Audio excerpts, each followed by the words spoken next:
The win in Las Vegas came with more storylines than just a final score.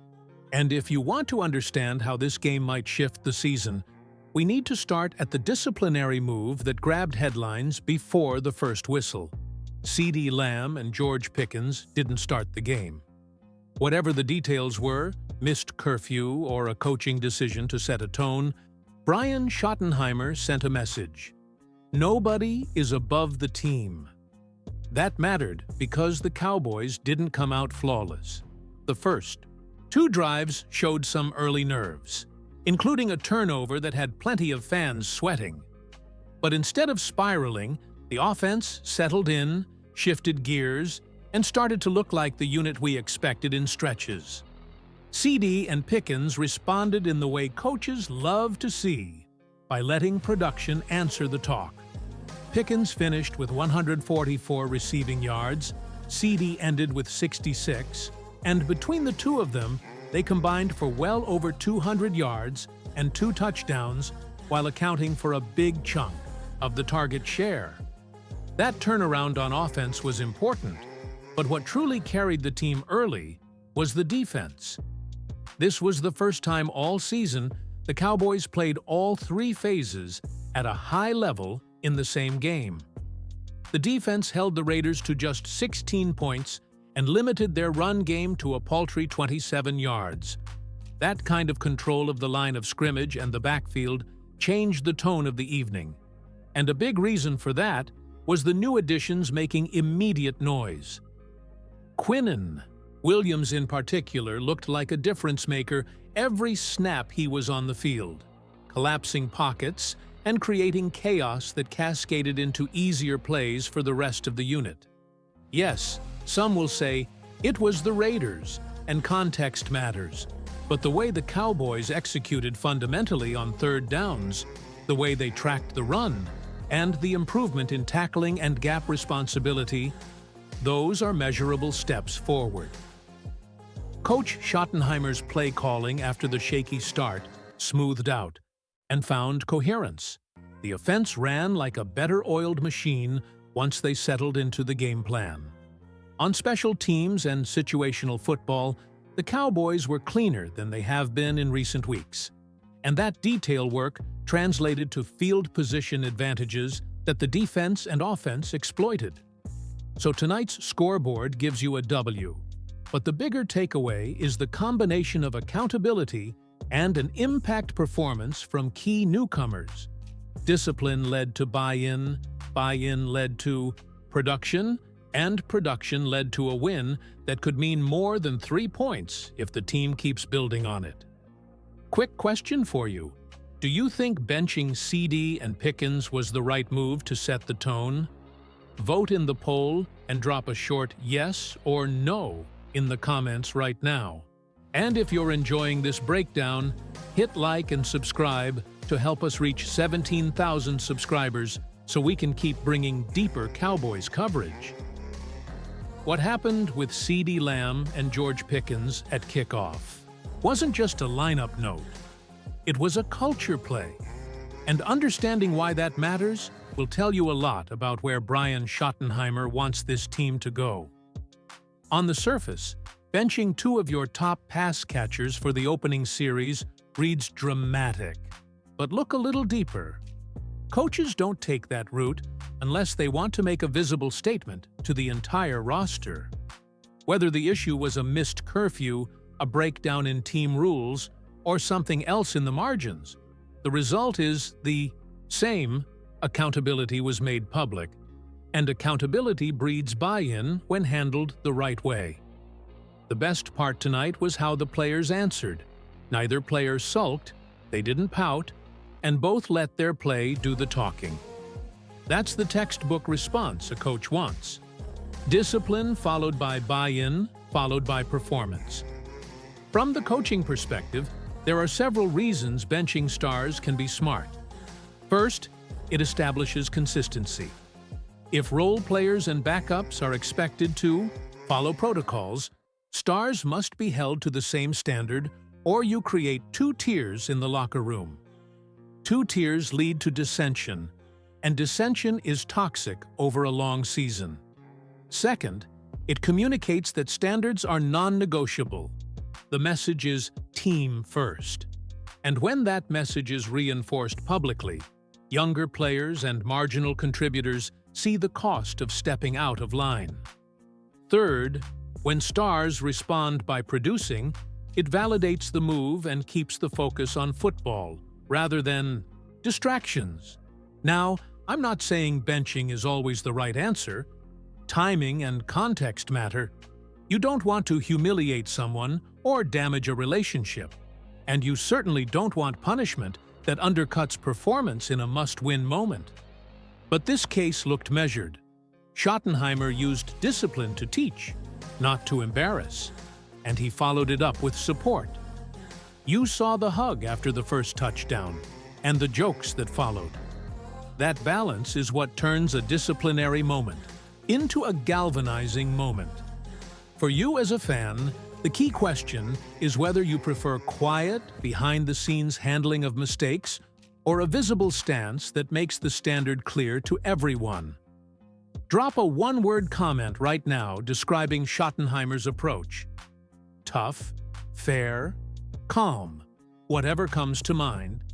And while you're at it, answer the quick poll. Would you bench a star player for breaking team rules? Yes or no? And real quick, hit like if you think accountability matters more than talent alone, and subscribe to help us hit 17,000 so we can keep rolling with these breakdowns.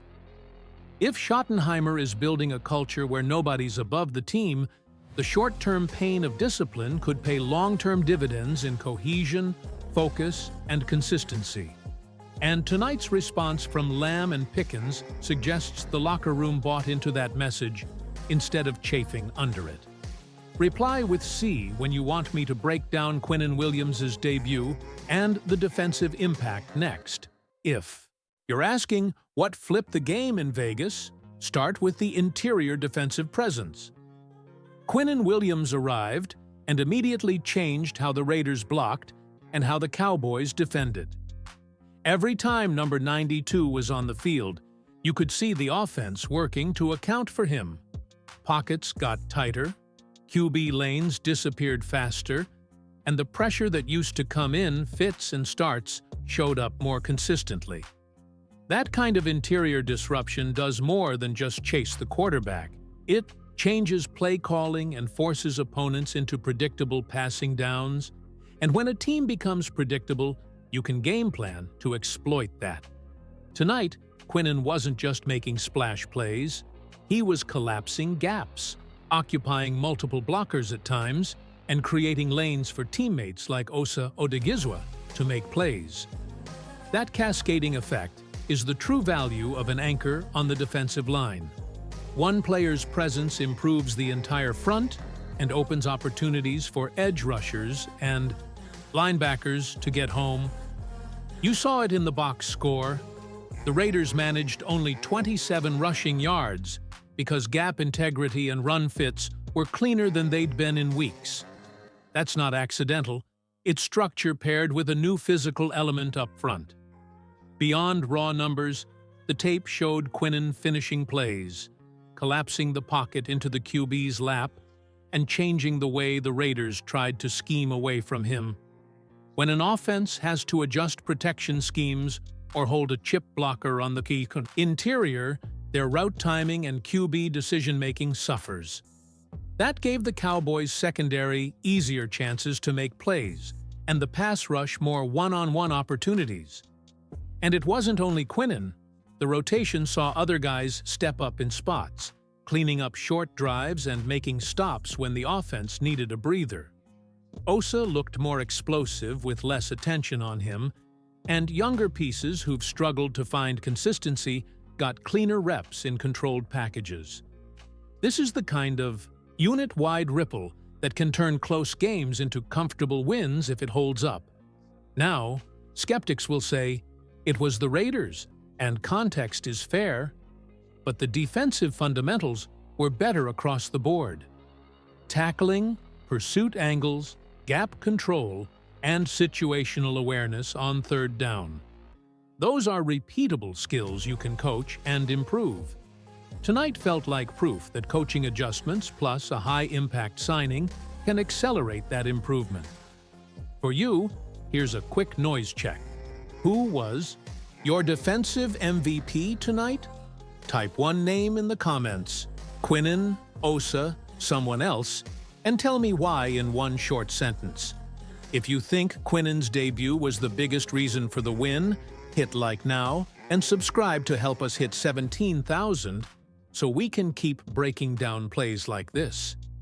When you're ready, I'll move on to what this win means for the rest of the season and the practical things to watch next.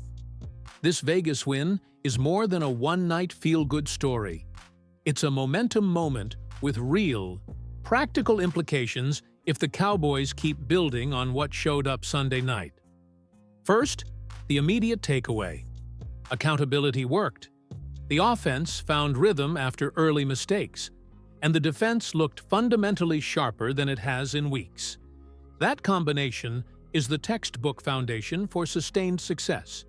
You need buy-in from the locker room, consistent execution across phases, and a defense that can control the line of scrimmage. Practically speaking, watch three things closely over the next stretch of games. 1. How the coaching staff balances discipline with support. Brian Schottenheimer showed he can make a visible stand and then bring players back in a way that reinforces cohesion rather than fracturing it. If the team continues to respond the same way, by letting performance answer questions, that meets the first test of sustainable culture change. 2. Defensive continuity under Matt Eberflus's group. Quinn Williams' debut was big, but the real evaluation is whether gap integrity, tackling, and rotation hold up against better rushing attacks and more varied play calling. The Raiders were bottled up for 27 rushing yards. Replicate that against upcoming opponents with stronger run games, and you're looking at consistent W's. 3. The offense's ability to protect the ball and hit the explosive plays without relying on correction after turnovers. Dak and the passing game corrected course after early misfires. The next step is consistency from play 1. On personnel and health, keep an eye on the injury list. Managing snaps for new pieces while getting reliable veterans healthy will be important. Special teams and situational football also mattered tonight. Those edges add up across a season. For the skeptics who say, it was just the Raiders, that's a fair point. Sample size and opponent quality matter. But what you can't argue with is the direction. Discipline, a high-impact interior presence, cleaner fundamentals, and a coaching staff that adjusted in-game. If those elements are repeatable, this win could be a true turning point rather than a temporary spike. For you, I want one prediction in the comments. One sentence. Pick the Cowboys' next game final score or one player who will break out. Also, vote in the end poll. Do you think this Cowboys team is a playoff team? Yes or no?